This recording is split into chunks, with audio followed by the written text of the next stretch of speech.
The Jedi use their power for good. Good is a point of view, Anakin. Interesting. Hello and welcome to HD Philosophy, the channel where we take some time with the classics to bring our lives into high definition. And this is episode 2 of Darth Vader and Street Fighter 6, the Philosophy series. In today's video, we will examine Palpatine's pitch that good is a point of view, using the classic dialogue of Plato's Euthyphro. So what does it mean that good is merely a point of view? Well, if it's just a point of view, then that means the ultimate arbiter of what is good is just whomever is stating it.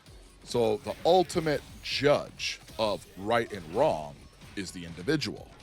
So now here are the issues with this. Is this something Palpatine actually believes? What are the implications of that conclusion? And are those implications coherent? So does Palpatine actually believe the good is a point of view? Well, this is kind of odd because the Sith are naturally evil, right? But let's look at good in the Aristotelian sense, which he states in the first book of the Nicomachean Ethics, that all of us seek out good at the end of the day. We are all moving through life with a value structure. I wake up in the morning and I go to work. That's because I value work over everything else I could be doing at that time and at that moment. It's kind of like that which dictates the will. The will in philosophy is often used as that motivation, that which makes you move towards whatever you're valuing. So that's how we're going to analyze good in this sense, because obviously Palpatine is not saying that what he's doing is an overall good. From a moral sense, but he's definitely deciding this is what he wants to do over other things, okay? So from that point of view, look at the way Palpatine moves through the world, how he slowly gathers more and more power. Well, that makes sense from his conception of the good, because for him, all is power. Those who have the power can dictate their own morality. Everyone else just becomes subjugated to it, right? But then, I'm reminded of the time where he was talking to Yoda and he says, your arrogance blinds you. Clearly, he's making a claim here that it is better to be in the know than it is to be arrogant of the situation. And that's why he kind of chastises Yoda in this way. It's better to know than to be blind to that which is moving around you. Is that a point of view? Is that conception of the good of which Palpatine seems to chastise Yoda in his lack of understanding, is that considered a good? And is that a point of view? You see, Palpatine often critiques the Jedi way of doing things. Is that right there a point of view? And see, here is where you get into the self-defeating nature of a relativistic standpoint, that everything is just a point of view. Well, what about that statement right there? What about the statement that led this video, that good is a point of view? Is that a point of view? If that's merely Palpatine's point of view, well then it's over. Anakin could just look at him and say, well, in my point of view, the Jedi are doing the right thing, and Palpatine wouldn't have a leg to stand on. So clearly Palpatine doesn't believe that it's just merely a point of view. His idea of what one ought to do, what we use as synonymous with the good, is gain power, hold power, impose your will. You know, that's his conception of the good. So this is the first shot of cultural relativity, or relativity in general. It falls on its own petards because it makes statements that are universal while at the same time saying there are no universal norms. But let's just go through, outside of that, what are the implications of good just being a point of view? Well, for this, I'm reminded of the Euthyphro from Plato.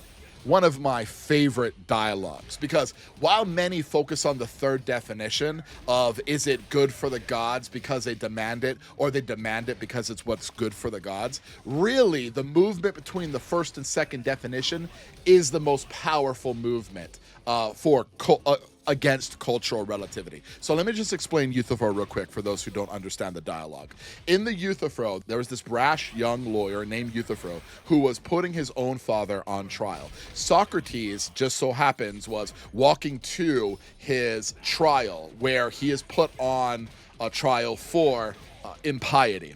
And upon hearing what Euthyphro is doing, Socrates is like, well, let me be your student because you seem to have a good idea of what it means to be pious. And he asks him, what is piety? And Euthyphro's first definition is, it's what I'm doing right now.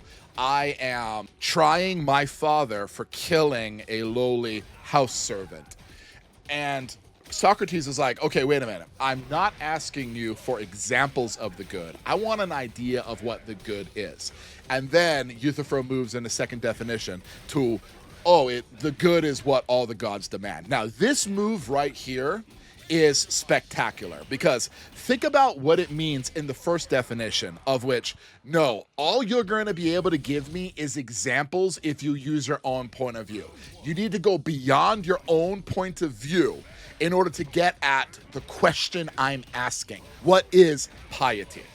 You see? So let's first look at the language of the statement, what is good? That's right, he can be taught. He's not saying what I feel is good. He's not saying, give me an example of an action that is considered good. He's saying what is good itself. All right. So already from the outset, there's an objective statement being made. And for Euthyphro, he tries to give an example and Socrates stops him. He stops him because in Socrates' mind, if you're going to give me the things you're doing, all you're going to be able to give me is examples of the good. That, in a sense, is the same conclusion of good is merely a point of view. If I'm the ultimate arbiter of the good, all I can provide you is examples of the good, nothing more, because I would be the person who is dictating what I think is good. So that's the implications if I'm using merely a subjective point of view to determine what is the good. One step deeper, and for this I'm using C.S. Lewis's Abolition of the Man. If I'm the ultimate arbiter, then what am I? I am a combination of rational reason, logic, but also emotions and instincts. How do I know which instincts should be prioritized over other instincts if I am the sole arbiter? For example, there are times where reason should prioritize over instincts. I'm stuck in traffic. My instinct to get to where I'm going faster than everyone else starts to perk up, and I just want to break the law, go on the shoulder, and skip everyone else. Reason starts to dictate, okay, wait a minute. I would be doing something I wouldn't want everyone else to do. This is the Kantian categorical imperative, which relies on reason to dictate morality. If everybody else did this, well, then I wouldn't be able to get away with it. So really what I want is I want to be able to break the rules while everybody else follows them, okay? So in that sense, the instinct to just do what I want is superseded by reason. But is that always the good? If I see a shark fin in the water, I should just book it. My instinct is to run. Reason might dictate, however, why don't I analyze to see if this is actually a shark fin? Therefore, I am not running from something that is false. This is what Alvin Plantinga discussed when he was talking about reason versus evolution. Evolution does not select for truth. It can actually work against truth. So prioritizing reason over the instincts becomes a value game where I have to ask something outside of myself. What is the good in that scenario? You see? I'm already using something outside myself. For C.S. Lewis, he focused a lot on the instincts battling other instincts, my instinct is to avoid pain. Well, what about the instinct to avoid pain when I have a broken arm, where it will cause much more pain to set it right? So the instinct to avoid pain in that instance actually goes against the instinct to flourish as a healthy human being. When I am the ultimate arbiter of right and wrong, it just becomes a battle of examples of the good.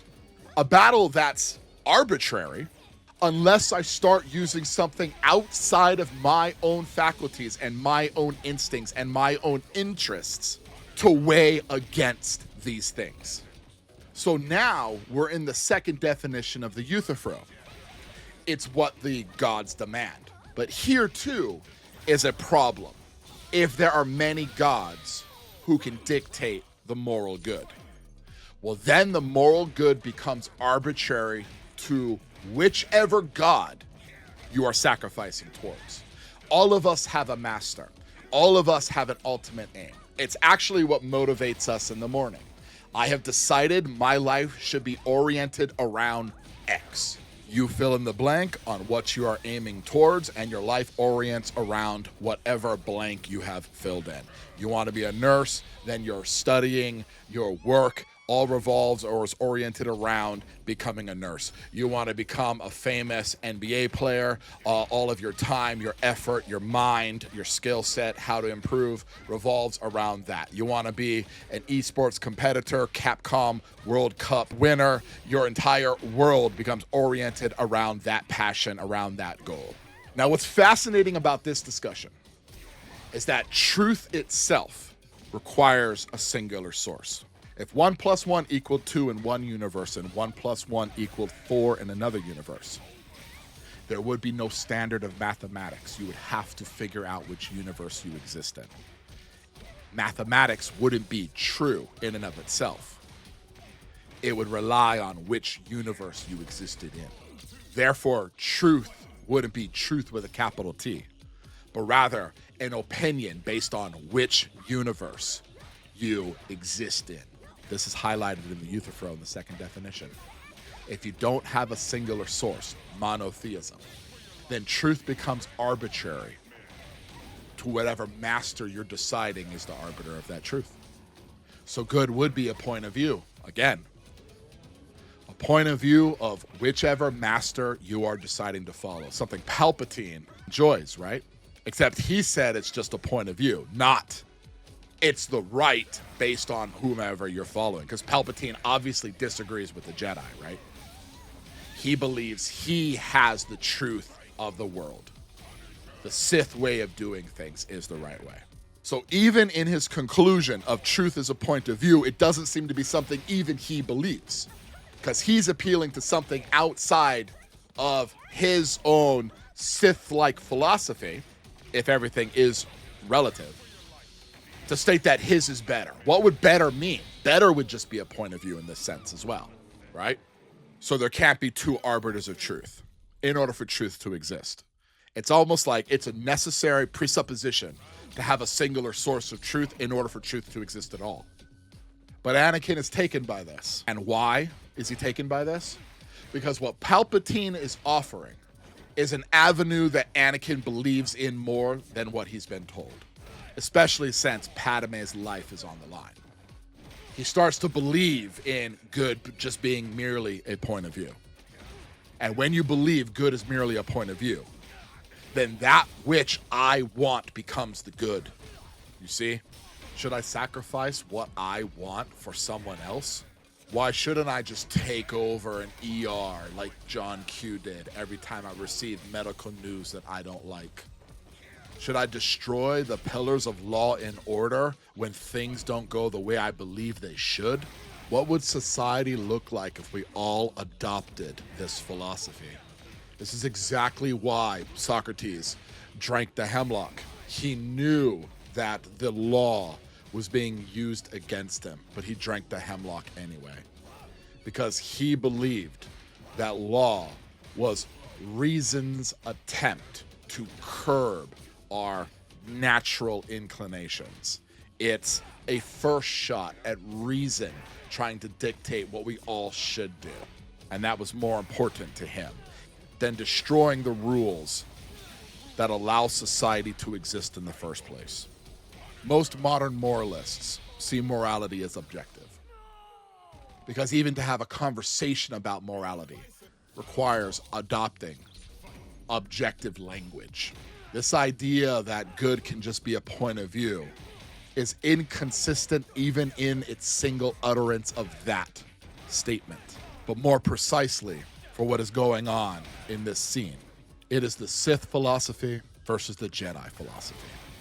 The Sith philosophy believes they can be the arbiters of morality, that they can create objective reality.